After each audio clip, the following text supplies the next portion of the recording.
How do iconic chess endgames end in a surprising draw? Imagine a game where one side looks completely winning, yet somehow the game ends in a draw. That's what makes some chess endgames so fascinating. Many famous endgames finish unexpectedly because of subtle moves or clever tactics. These draws often happen even when one player seems to have the advantage. In chess, a draw means neither side wins, and it can happen in several ways.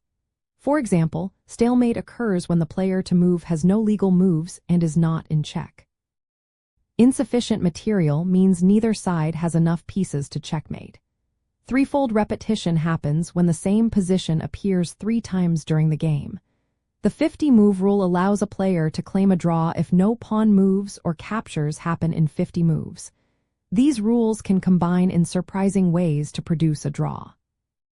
One well-known example is the ready endgame, where a king and pawn face off against an opposite king and pawn. At first glance, it looks like the defending king cannot catch the opponent's pawn. But if the defending king moves diagonally and uses clever positioning, it can sometimes reach both pawns and force a draw.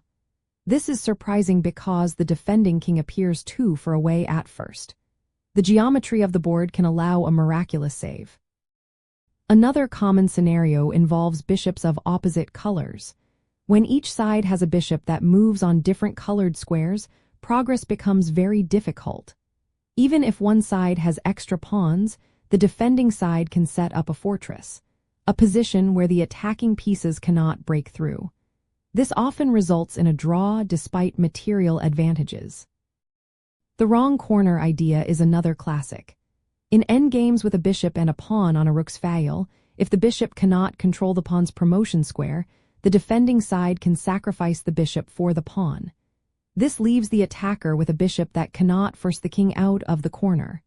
The result is a fortress and a draw, even with an extra piece. Sometimes, underpromotion plays a role in these surprises. Promoting a pawn to a queen or rook can cause stalemate, but promoting to a bishop or knight avoids this and keeps the game going. In rare cases, this is the only way to prevent an immediate draw. In rook endgames, the Philidor position is a well-known drawing technique. The defender places the rook on the third rank and keeps the king behind it. This setup prevents the attacker from making progress. Even if the attacker has an extra pawn, they cannot force a win if the defender knows how to use this position correctly. These examples show that endgames are not just about material. They depend on precise moves, understanding of patterns, and clever tactics. Recognizing these ideas can help players save games they might otherwise lose. It also shows how a seemingly lost position can turn into a draw with the right knowledge. That's what makes these endgames so interesting and full of surprises.